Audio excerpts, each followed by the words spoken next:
Conversaciones con ciencia. Investigar pensando en los pacientes. Trabajan con células y datos en sus laboratorios. Pero todas las investigaciones que hacen estos dos científicos están motivadas por la misma ambición: mejorar la atención de las personas con cáncer y con trastornos del neurodesarrollo. Hombre, Óscar. ¿Qué tal, Eduard? Bien. ¿Qué tal? ¿Has llegado hoy? Sí, esta misma tarde de Londres. ¿Todo bien? ¿El viaje? ¿Todo bien? Sí, todo muy bien. Es siempre muy un, bien. Viajando, un placer. ¿no? Como siempre, arriba y abajo. Esto es la vida del científico.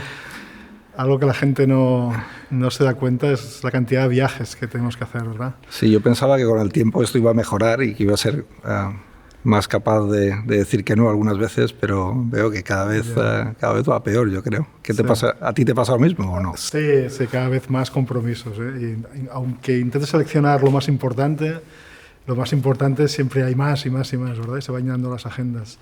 Sí, ¿Consigues trabajar durante los viajes?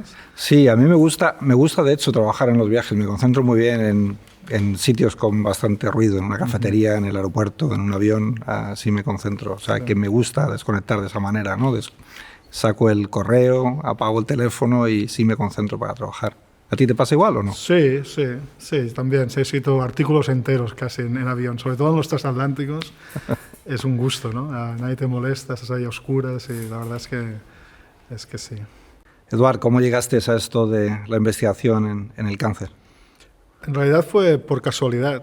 Yo, cuando era un estudiante de biología en la carrera, en tercero de carrera entré al departamento de genética a investigar la regeneración en planarias, que son estos gusanos planos que tienen esta capacidad de regeneración increíble, ¿verdad?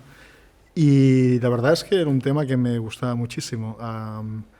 Y después surgió una oportunidad para irme a otro instituto, al IMIM, a estudiar en cáncer. Yo sabía muy poquito de cáncer y empecé a estudiar cáncer de colon y todavía estoy en ello. O sea que sin ninguna idea predeterminada, digamos, por casualidad. ¿Y tú? ¿Cómo te metiste en neurobiología, a neurodesarrollo? Es curioso, ¿no? Porque yo esto hablo mucho con mis estudiantes también, ¿no? Lo poco importante que es el tema en el que uno empieza a trabajar y cómo, digamos, el interés por la investigación es lo fundamental, ¿no? Lo que dictamina exactamente hacia dónde vas. Yo empecé en ciencia primero porque quería ser zoólogo, ¿no? Muy influenciado por los zoólogos en los años 70, años 80, cuando era un chaval.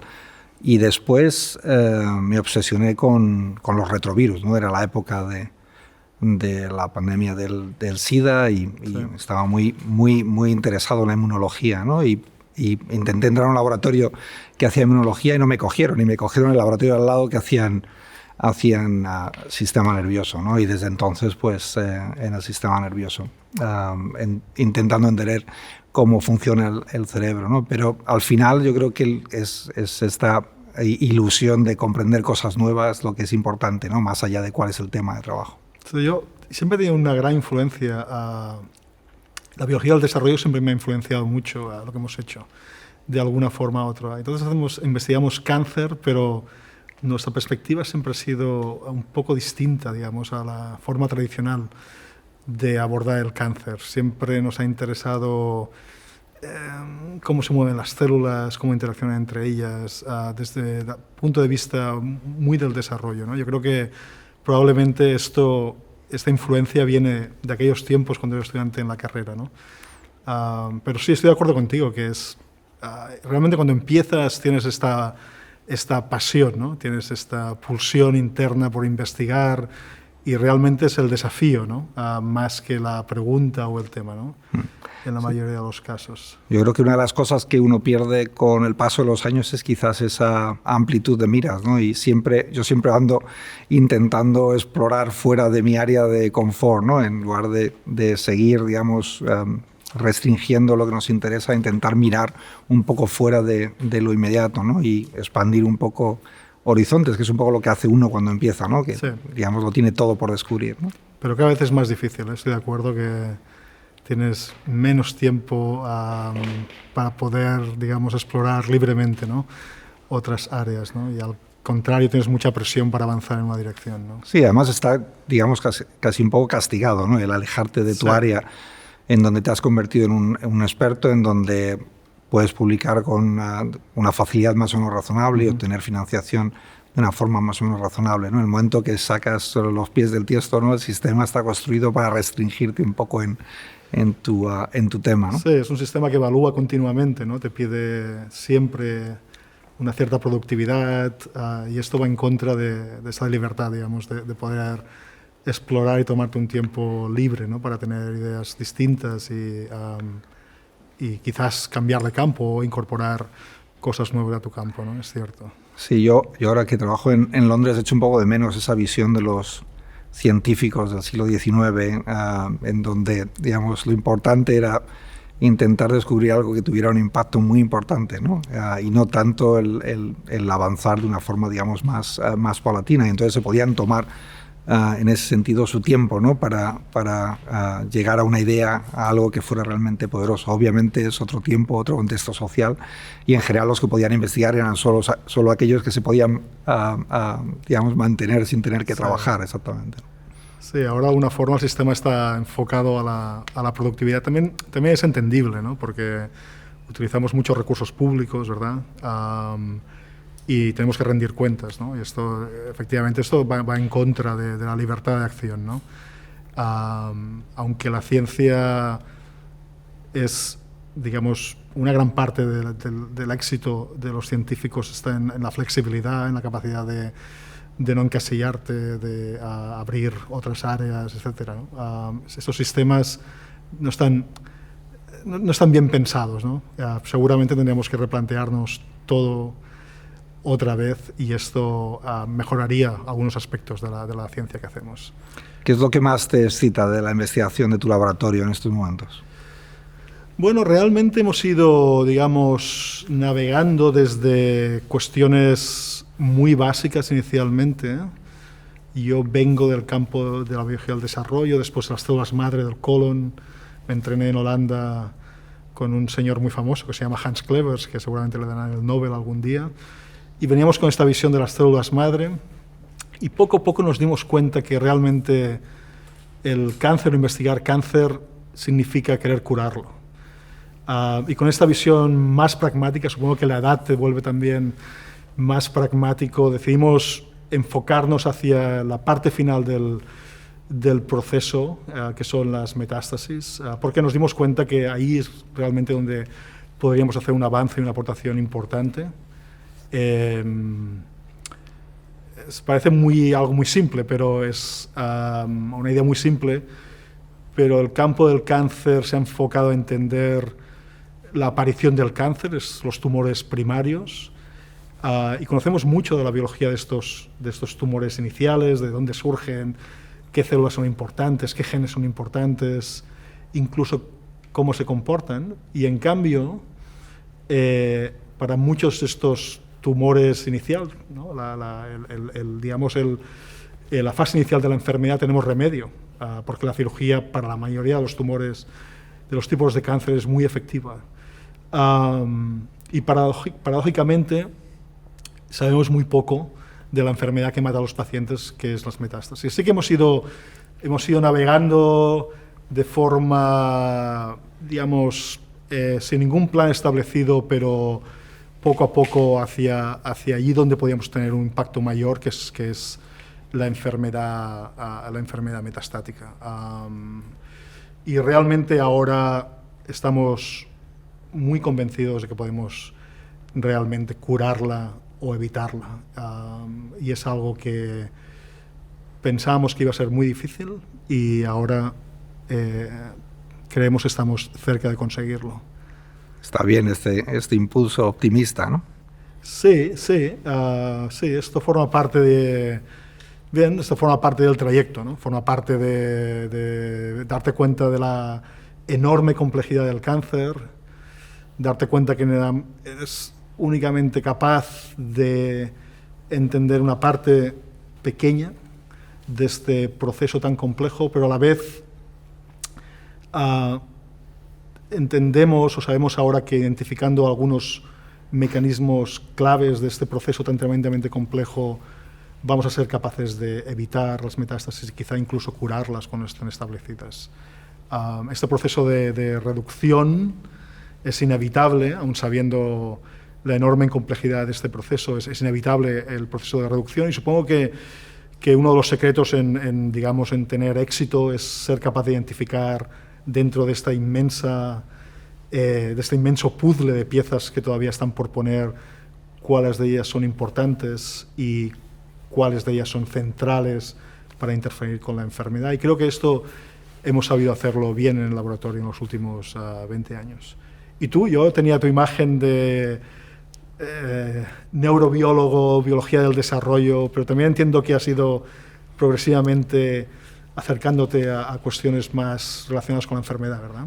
Bueno, seguimos haciendo investigación muy fundamental, muy básica, y la explicación es muy sencilla, es que entendemos muy poco todavía de cómo se desarrolla el cerebro y cómo funciona.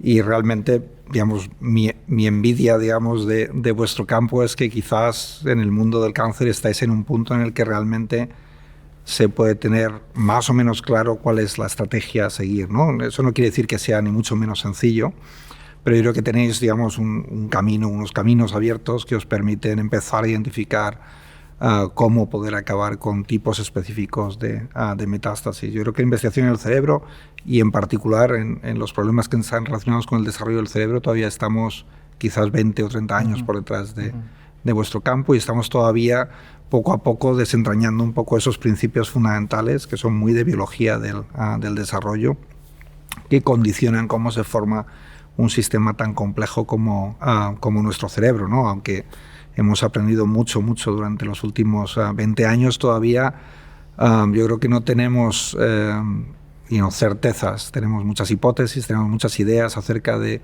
qué puede ir mal durante el desarrollo del cerebro, que puede dar lugar a una enfermedad muy compleja, una epilepsia muy compleja, un retraso intelectual muy complejo durante los primeros años de vida, pero no tenemos una idea específica de cómo, digamos, aproximarnos para atajarlo, ¿no? Y yo creo que la diferencia del problema, el grado mayor de complejidad, es que no solo necesitamos entender la biología de las células y cómo interaccionan entre ellas, sino el hecho de que el cerebro esté organizado en circuitos, ¿no? Con células interconectadas, y que a lo largo de los años de nuestro desarrollo tengan una plasticidad máxima, y que esas interconexiones, pues, de alguna manera vayan modificándose, hacen que sea un problema, digamos, extremadamente dinámico. Todo en biología es dinámico, ¿no? Pero en el caso del desarrollo del cerebro, yo creo que todavía es más complejo en ese sentido, y eso hace que a veces sea muy difícil encontrar las conexiones necesarias para poder aproximarnos a estos problemas con una terapia en mente. ¿Y esto piensas que es debido a este retraso que comentabas a la complejidad del sistema, o es que ha habido tradicionalmente muchos más recursos en cáncer, por ejemplo, que en neurobiología?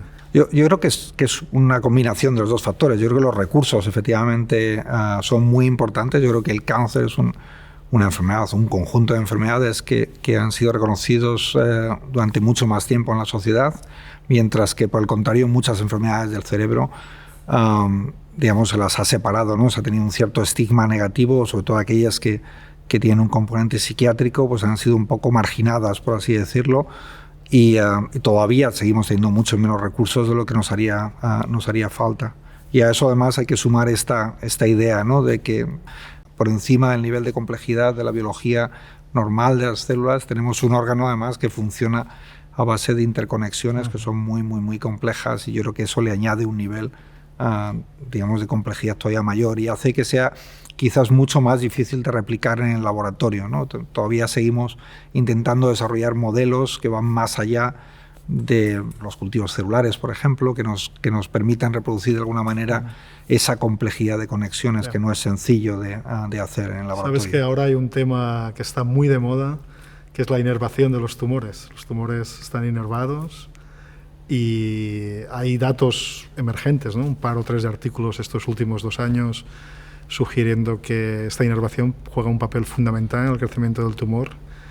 ¿Esa es un área que te interesa? ¿O piensas? Me interesa mucho, y me interesa ya de esta complejidad, porque en realidad, claro, tenemos a pensar en el cerebro como un órgano aislado de nuestro organismo, y en realidad está conectado con absolutamente todo, ¿no? Influye todo, y todo influye en nuestro cerebro, ¿no?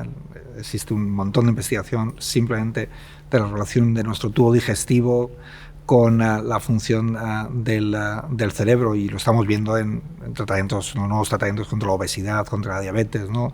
Cómo de importante es que a lo mejor el target, ¿no? La diana está en el cerebro y no está en otros sitios. Así que yo creo que sí, que tenemos que intentar, digamos, quizás eso es un paso más de complejidad, ¿no? Integrar la función del cerebro, oye, su desarrollo. igual podríamos colaborar en esto, ¿no? Pues esto a lo mejor es algo se que me acaba de ocurrir que igual a partir de aquí podemos sumar fuerzas y... Pues yo estaría realmente encantado, porque yo creo que es un tema, es lo que te decía un poco al principio, yo creo que el tener la capacidad de salirte un poco de tu área de confort te permite explorar áreas, digamos, de conocimiento que no todo el mundo está pensando, ¿no? Y cuando te mueves en esa frontera, ¿no?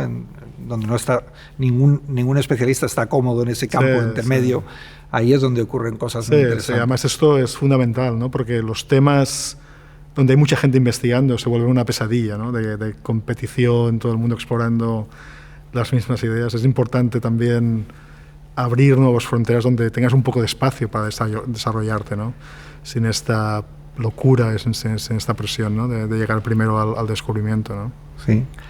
Lo que yo creo que ocurre con nuestra investigación es que, viniendo de una investigación muy básica, muy fundamental, quizás efectivamente con la madurez uno descubre, ¿no? que todo lo que estás haciendo realmente tiene un impacto social muy importante, ¿no? Que aunque sea aportando un pequeño grano de arena con esta investigación, es posible que en unos años, digamos, como hacemos en ciencia, ¿no? Solapando conocimientos, esa investigación se transforme en algo que pueda cambiar, que pueda mejorar a la sociedad, ¿no? Yo creo que esto es un aspecto muy importante, ¿no? Pudiendo investigar cualquier número de cosas, si puedes investigar problemas que además tienen un impacto social tan importante como los problemas que tú y yo investigamos, pues algo que además, digamos, te refuerza, digamos, en tu entusiasmo, ¿no? Por hacerlo. Sí, cada día más. Yo creo que a medida que vas avanzando en tu carrera, esta oportunidad, ¿no? De ver que lo que primero simplemente era un interés por la investigación, esto que te decía, esta pulsión interna por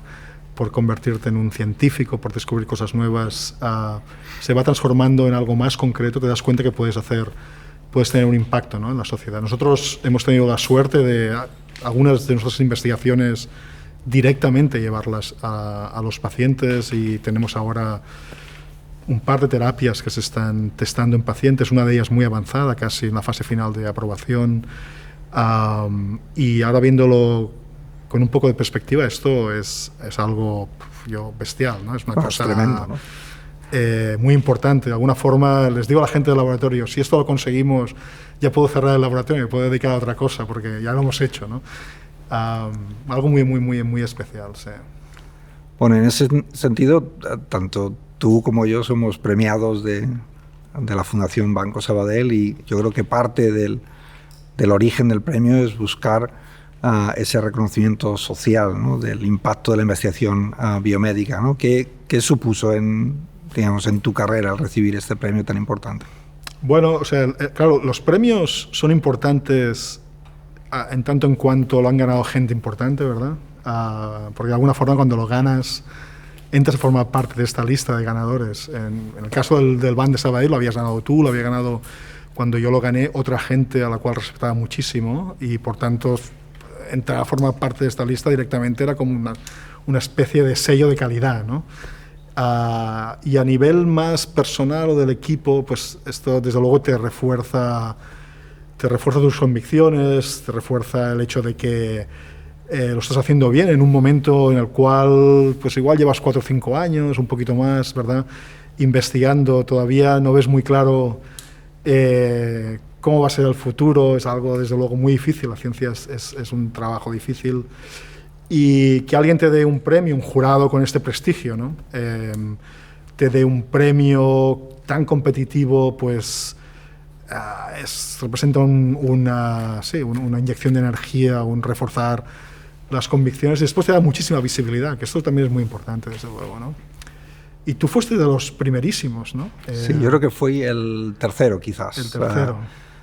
En 2008. Y sí, para mí, igual, yo creo que 5 años después de haber arrancado el laboratorio, y estás en ese momento en el que no sabes muy bien si aquello va a terminar de despegar, ¿no? Y yo lo que recuerdo sí es mucho la visibilidad y recuerdo también el impacto tan importante en el equipo, sí. ¿no? Porque la ciencia, al contrario de la del siglo XIX, la ciencia de hoy en día, del siglo XXI, es una ciencia de equipo, ¿no? En el que participa muchísima gente, ¿no? Y sí recuerdo el impacto del premio en la moral, digamos, en la ambición de los miembros del laboratorio, ¿no? Como que de repente es una especie de marchamo, pero no solo para el jefe, sino es un marchamo para la investigación. Y te refuerza, ¿no? Como jefe, ¿no? Porque cuando llevas tan poco tiempo y eres tan joven, la gente del laboratorio te mira con un poco de escepticismo, ¿no? Sí, por este supuesto. señor va a saber conducirnos a este sitio, ¿no? Todo el mundo tiene muchas dudas, ¿no?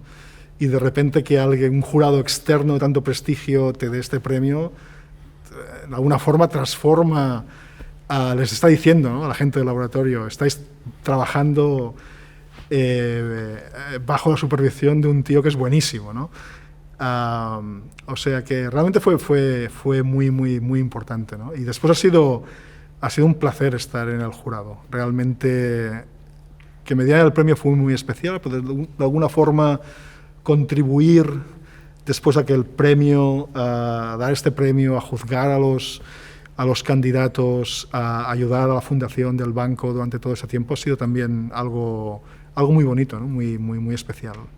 Y ver que no, digamos que el nivel, al contrario de lo que uno a lo mejor podría imaginar, que después de que uno reciba el premio aquello va a ir para abajo, es todo lo contrario, ¿no? Cada vez los candidatos son más brillantes y demuestra un poco la trayectoria, digamos, de la investigación biomédica en el país, ¿no? Yo llevo ahora ya más de 10 años trabajando en Londres y quería saber, ¿a ti qué crees que ha cambiado en España en los últimos 10 años? ¿Cómo ves la marcha de la investigación biomédica aquí? Yo creo que ha habido un avance sustancial muy importante en los últimos 20 años, diría yo, desde que llegué a Barcelona. Me parece que no en todos los sitios, pero en algunos lugares han emergido institutos de investigación y modelos científicos que son absolutamente competitivos con cualquier otro en el mundo, quizás no en cantidad, pero sí en cualidad. Ha habido un cambio, creo, también de percepción social. Me parece que la ciencia ahora está mucho más presente en la sociedad y creo que la sociedad lo ve como un aspecto positivo, una actividad positiva. Creo que los políticos, como mínimo aquí en Cataluña, me parece que se lo creen que la ciencia es importante y que va a ser algo importante en el futuro.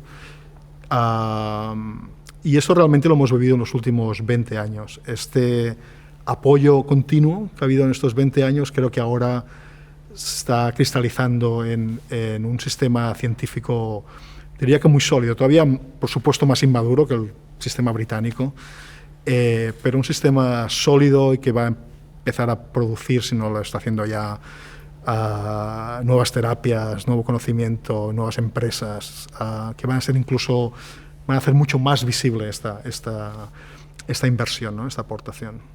Y tú, Óscar, estuviste en España, lo hiciste estupendamente, aquí eras uno de los científicos más importantes, pero decidiste marcharte a un sistema muy maduro, también muy competitivo. ¿Cómo fue establecerte en Londres y integrarte allí, ¿no? Yo siempre digo que ser bueno en España es difícil, pero no es tan difícil porque no hay tanta gente, digamos, haciendo investigación a un altísimo nivel, pero en cambio en la Gran Bretaña allí eres uno más, hay centenares de científicos extraordinarios, ¿no?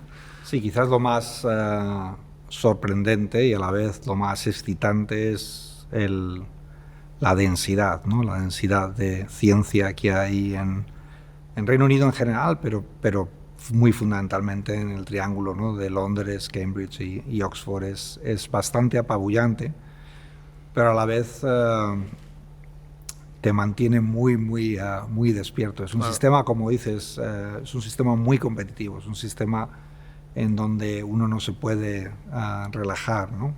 Y eso, bueno, tiene cosas negativas, ¿no? El hecho de que uno anda siempre un poco preocupado de dónde va a venir el siguiente proyecto, pero a la vez te mantiene muy alerta y muy pendiente, ¿no? Y es un ecosistema en ese sentido muy rico, ¿no? Y quizás es algo de lo que quizás buscaba en ese cambio, ¿no? El tener la posibilidad de integrarme, en el caso, por ejemplo, de King's College, en un ambiente clínico más potente en relación a enfermedades del neurodesarrollo, ¿no? Y esa posibilidad de dialogar con investigadores clínicos en áreas afines a mi trabajo, pues algo que era complicado en ese momento en España, ¿no? Que también está cambiando y está transformándose, ¿no? Pero en ese momento fue un movimiento muy interesante, ¿no? Y bueno, luego Londres es una ciudad inacabable, ¿no? Y también para una persona, yo nací en Madrid, para una persona que le gustan las ciudades grandes y muy dinámicas culturalmente, pues aporta, digamos, fuera del laboratorio, aporta, digamos, ese balance que es muy interesante. Sí, es un sitio estupendo, ¿no? Me imagino que debe ser difícil. Entonces, cuando vuelves a España, ¿cómo ves al país? Ahora llevas ya 10 años en Londres, ¿no? ¿Qué es lo que te despierta, digamos, más admiración, o al contrario, ¿no? ¿Qué cosas ves todavía que están por desarrollar aquí? No, yo creo que tu análisis es correcto, ¿no? El sistema claramente se ha estabilizado, ¿no? Y sobre todo hay sitios, y en ese sentido yo creo que es bueno observar las diferentes políticas, ¿no? Hay sitios en donde la política ha tenido un impacto positivo en el desarrollo de nuevas estructuras, de nuevas formas de aproximarse a la investigación, que hacen que claramente haya institutos de investigación que sean competitivos a nivel europeo y mundial, sin ninguna duda, ¿no? Y seguimos formando talento de primer nivel, ¿no? Como ocurriría en los mejores, digamos, centros de investigación del mundo, ¿no? Quizás lo que yo echo de menos es que no hayamos sido capaces de dar ese último salto, ¿no? De transformar un poco la gobernanza de las universidades, la gobernanza de los centros de investigación, cómo financiamos, ¿no? Para llevarlo, digamos, a esa liga, digamos, más superior en donde digamos, esta estabilidad permanece, ¿no? Y se consigue más dinamismo en la estructura. Yo creo que eso lo he hecho mucho de menos en la universidad. Yo creo que en ese sentido nos hemos quedado atrás. Sí. Y creo que es algo que podría todavía cambiar, ¿no? Comparado con la investigación en España hace 20 o 30 años, que quizás es el aspecto que requiere, digamos, más trabajo, más ambición desde el punto de vista político. Yo creo que no hay nada en realidad que previene, y quizás eso es lo que más rabia da, ¿no? El hecho de que no hay nada fundamental que previene que podamos hacer ese cambio. No es solo una cuestión de recursos, que también, pero más bien una cuestión de repensar, ¿no? Cómo queremos organizar la universidad, cómo queremos organizar la investigación. Y tenemos ejemplos extraordinarios, ¿no? Aquí en Barcelona, por ejemplo, de cómo hacerlo bien, ¿no? Sí, es cierto que digamos, éxito relativo de la ciencia ha surgido fuera de la universidad. La universidad ha sido, desgraciadamente, creo que demasiado inflexible, ¿no? De alguna forma, o no ha sabido capturar esta nueva mentalidad, esta nueva ola de ideas que ha cristalizado en diferentes centros, ¿no? Y esto efectivamente es una tarea por hacer. Necesitamos más recursos. Yo creo que está claro que estamos infrafinanciados. Uno de los grandes secretos ha sido de nuestro laboratorio, pero de la mayoría de los laboratorios que han tenido éxito, es acceder a la financiación europea competitiva. Esto es un cambio radical, ¿no? Sin esta financiación europea hubiera sido imposible que nosotros, por ejemplo, hubiéramos hecho nada de lo que hemos hecho en el laboratorio, y todavía nos cuesta retener talento.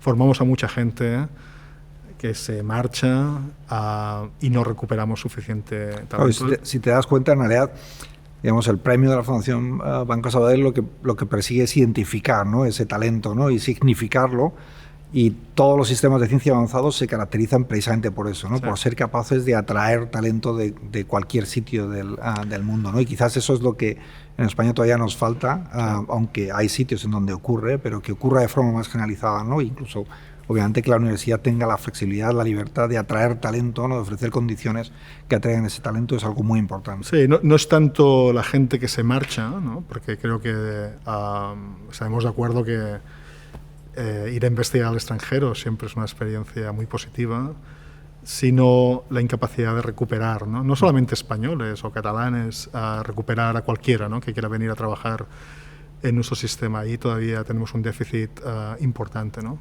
Ahora aquí se ha puesto muy de moda, yo creo que esto probablemente en la Gran Bretaña no es un tema de debate, pero muy de moda el tema de la transferencia tecnológica. ¿Qué podemos hacer para transformar este conocimiento que está surgiendo en los centros de investigación digamos, en productos, ¿no? en nuevas empresas, en nuevas medicinas, etcétera, ¿no? Y nadie sabe muy bien cómo hacerlo. Yo creo que tenemos todavía muy poca experiencia en hacerlo. Esto es uno de los temas. Al contrario que la investigación académica, en la cual tenemos un nivel altísimo en algunos sitios, a nivel de transferencia tenemos poca experiencia y poca gente que haya creado empresas basadas en la biotecnología, una tecnología en general, que hayan tenido éxito o fracasado repetidamente, ¿verdad? Y yo les digo a los políticos que hay que intentarlo y que la única forma de volverse buenos es intentándolo, ¿no? y dando pasos, ¿no? A que eventualmente tendremos éxito, ¿no? Efectivamente. En realidad yo creo que todo llega paulatinamente, ¿no? Y yo creo que ahora quizás estamos en un punto en el que la ciencia en España sí está empezando a generar con mucha frecuencia, digamos, innovaciones importantes que son capaces de traer inversión, ¿no? Lo que hace falta es, nuevamente, pues, que la política sea capaz de facilitar, ¿no? Este intercambio entre los centros de investigación, las empresas que quieren innovar, que quieren invertir, ¿no?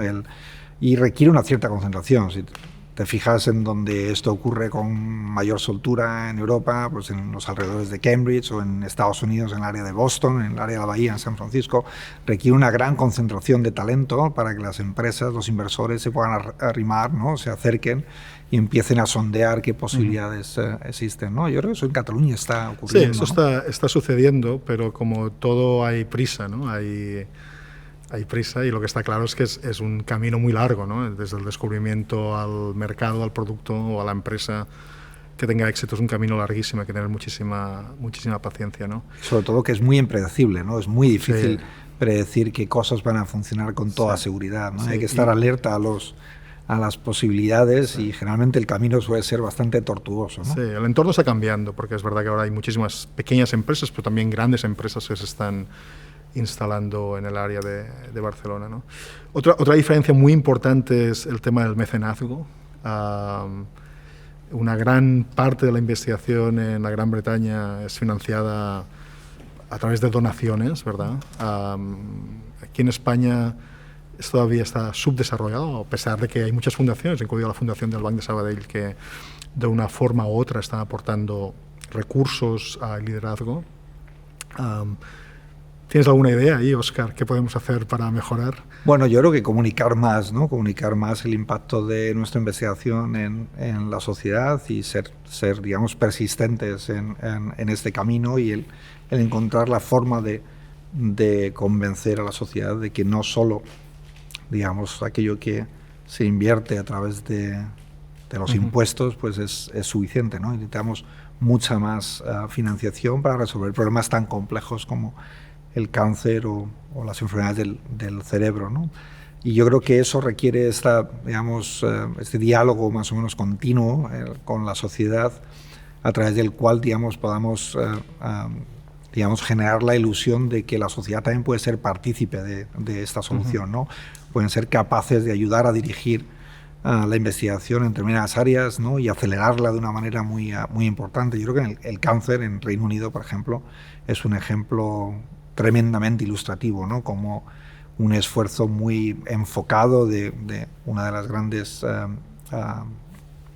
fundaciones, digamos, que apoyan la investigación, ha permitido el desarrollo de un montón de ciencia increíble en los últimos 20, 30 años, ¿no? Y eso indica que la sociedad de alguna manera sí puede, digamos, de alguna manera seleccionar qué caminos tomar y acelerar el progreso en ciertas áreas que consideramos de alguna manera más relevantes, ¿no? Sí, aquí todavía no estamos ahí, no estamos, la sociedad todavía no ha asumido este papel. Desde luego una buena ley del mecenazgo, eso también ayudaría. Eso también ayudaría, sí, sin duda, ¿no? Porque obviamente aquellas personas que quieren donar, quieren pues tener algún beneficio fiscal también y quieren ser reconocidas de una manera positiva por la sociedad, ¿no? Que a veces no siempre es inmediato, ¿no? Pero tiene un impacto tan importante en todo nuestro trabajo que es algo que merece la pena desarrollar. Explícame, volviendo a la ciencia, ¿qué es lo más nuevo en neurobiología, en el área que estás haciendo? ¿Qué áreas piensas que, digamos, en el próximo 1, 2, 3 años van a emerger y a explotar? Hay un montón de cosas nuevas. Yo te diría que lo que particularmente más me excita en estos momentos, en los últimos 20 años, en nuestro laboratorio hemos utilizado fundamentalmente el ratón como modelo de investigación, fundamentalmente porque tenemos herramientas, digamos, de tipo genético que nos permiten manipular con mucha precisión espacial y temporal el desarrollo de determinadas poblaciones de neuronas en el cerebro y a partir de todo este trabajo pues nos hemos ido construyendo, digamos, un modelo de cómo se desarrolla el cerebro de un mamífero, ¿no? Y lo que nos ha faltado siempre es ser capaz de contrastar, digamos, esa información con el desarrollo del cerebro humano, ¿no? Y quizás ahora, por primera vez, empezamos a tener acceso a modelos celulares del desarrollo de partes pequeñitas del cerebro humano que son realmente viables, que son realmente competitivas desde el punto de vista de lo que podemos entender. Y para mi sorpresa estamos encontrando grandes diferencias, no en los procesos fundamentales.